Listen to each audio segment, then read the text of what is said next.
can you still empty jerrycans? Nedda buno si bubbi. I think there is a disease in Uganda. Jetuyina okukebera ba government official abamu ne babatwala nga bwe bakebedde ku corona ne tuba testinga.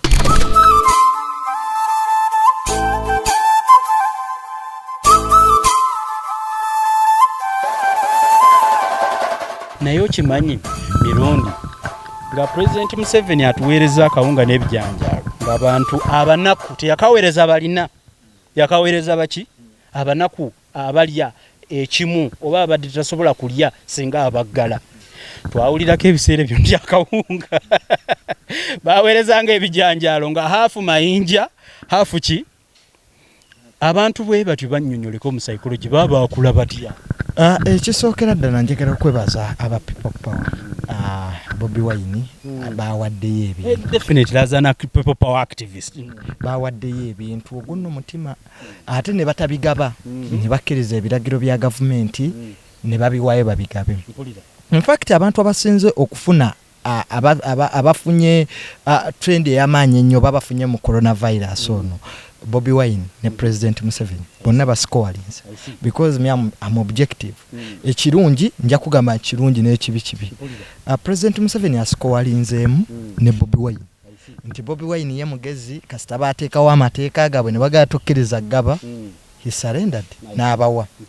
Kati President ng'amaze okuscoalinga ne wajja afuna omutawaana nsomye psychology ne bamemba ba parliament beetaaga okukolako research.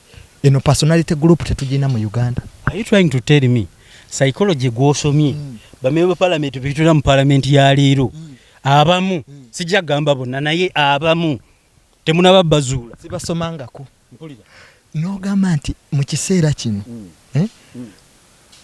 babawadde $1 billion ng'ensi njavu tebalina abantu bali mu mayumba tebalina kyakulya abantu bakabalooni parliament yeewadde $10 billion.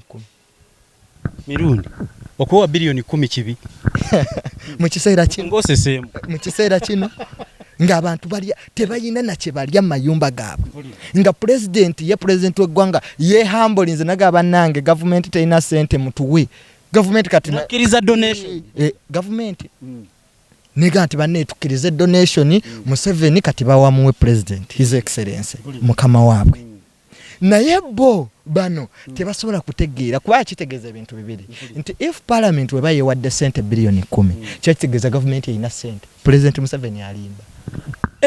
The first psychological output kyofunamu immediately kutegeera nti gavumenti bwe bali bawadde $10 billion ono muzeeyi alimba ssente gye ziri bamemba parliament kye bagezaako okulaga. Nze sirabangako bantu kwegamba psychology ne personality class yaabwe nginoonya sigiraba we naabateeka MPs abatalumirirwa bantu ne beegabira ssente. Twalirowoozezza nze kye nali nsooka okulowoozaako nali ndowooza nti ba MP mu kiseera kino bagenda gamba omusaala gwaffe engeri abantu gye tutakyagenda kuleeta birowoozo bantemeko obukadde bwe buti bugende mu komiti eyamba abantu naye beeyongeza bweyongeza. Ye psychological class y'abantu be nagamba mu psychology abascoalinga kwa agreeableness bahamu balumirirwa abantu si munnabyabufuzi tagenda kwesimbawo naye nosanga ba MP nga ne mu kiseera kya leero takutte na $50,000 ne ayagala ssente mu kiseera kino ng'ensi yonna eri mu bwavu ekaaba oyo si liida era nze nja kwewunya nnyo mu kalulu ka 2021 nga basigaddeyo. Ekyokubiri ababbi ebintu naye ababbi ba Uganda kambabuzeeyo ekintu kimuze kye neewuunya obubbi bayonka buyonke bazaala waliwo omubbi banene omubbi naye atuuka mulumbe n'agamba naye wano nzibawo ki omufu tewabaddewo na masowaani g'omufu kangaleke. Uganda mu kiseera kye tulimu ng'abantu bali mu kubonaabona mu Prime Minister's office agabbi office erina okubaamu obuyamba mu kaseera akabi waliwo yabadde akookinga obubbi wali ababbi ne bajja ne babba ebintu by'abantu abantu be badonatinze kwa ssente za gavumenti zo twazibalekera bazibbe twakikkiriza ne donations ebiweebwayo terifaza ayinza kwata kabbo ku Easter kwa Yesu bwe yazuukira naye mu kiseera kino abanga faza eyakutte ku kabbu ku lunaku Yesu lwe yazuukira. In a psychological perspective, if these people kyenagaye nti waliwo abantu nga balalu naye nga bambala amasuuti bali mu ofiisi za mutawaana naye nga they need a psychological medication. You can't still fund donations in the Prime Minister's office in this time. I see. You are stressed yourself. You are causing more stress to people. I see. Do you know that 70% of people who are in their houses don't have anything to eat? I see. Gwe akola mu Prime Minister's office at that magnitude. Okimanyi nti eri abakyala abeebase mu butale ng'okuva lwe yagendayo anaaba banne be balabiriza oleme kuba wamulingiza yeebase ayambe banne abaguze ennyaanya ne mu Prime Minister's office olina ebidomola yabibba. Ebidomola ebikalu. Now how can you still empty jerrycans? Nedda buno si bubbi. I think there is a disease in Uganda. Jetuyina okukebera ba government official abamu ne babatwala nga bwe bakebedde ku corona ne tuba testinga. Ne bayitako yo. Tuleta safety thermometer. Akakebera obubbi. Tukole tutya? COVID-19 n'ababbi mawanga amalala tebakyabba. Bali wabwe beebase. N'abamafiya be Italy. Italy nzigale. Tewaliyo mubbi abba kati. Olaba n'ababba obutaala ku mamotoka. I'm seeing very many vehicles being parked on the roads and parkings. N'ababbi b'obutaala bagenda nedda bannange. Tetugenda kubba mu kiseera kino. Never terrorist ensi beesinga okutya emmundu baazitadde wansi. Bagati ate eriyo bulumbaganyi. Terrorist. Terrorizing. But a thief in Prime Minister's office, ekyo takimanyi. Newunya, how can we really newunya minganti in this time? So as the president is trying so hard to get donations, ababbi mu government ye bo tebategeera kiseera kyalimu. Kati nze kyovala banga Amini nali mwagala nnyo omuntu bw'atyo really omutwalo otya mu courts of kuba ogenda mutwale ruzira nga waliyo n'akawunga ka taxpayers money n'akawunga basibe ke bali sente z'abadabba ate nazaziriyeko kati so those are stressors mulekerawo okubeera stress government ya Uganda erekerawo okubeera stress parliament erekerawo okubeera stress mu kaseera kano twagala tubeere bumu ababbi abali eyo ababadde babba sente za gavumenti bambi ekiseera kino musobola okubeerako ewaka sikandozi zammwe tuziddemu nga korona agenze but really sirabanga muwandike skimu zammwe mu planning ne kati mutuleke. President Kagame yagambye agenda kusala omusaala e Rwanda ba government official bonna teri yangangala bonna bakkiriza. Trump ali mu kulwana walabe nti ensedda ku nnomo. President we Kenya yogwe yagutemera ddala. As we expect member of parliament to give back to the community, really obadde mu parliament ng'ofuna omusaala omuyina travel allowances ezitwogera ze batasobola kwogera namba zetasobola kubulira bantu. M.P. n'atakwata na kasepiki ko bulu babufunira mu busepiki kugaba abuso kugaba butene ngo mubuziza M.P. omaze emyaka emeka mu parliament kikeke wali obingidde abantu bo ero kyayagala sente mu kiseera kino waliwo president be abali batandise okugaba ebintu mu bantu nakiyita cheap popularity as well abamu bayinza okwekwasa nti baŋŋaana okugaba naye ate waliwo channel bahamu mwe bakola ki mwe bayitira okugaba. Mirundi kankubadde ngambye toyina psychological explanation ya Obubbi bwenkana level of parliament bwe yalaze naye at least osobola tubuulirako what would be the possible solution to members of parliament who vie for 10 billion when people are looking for 10,000 to buy portion. Kiki ddala gwe kyolaba kiki tuyinza obbakolera as a public?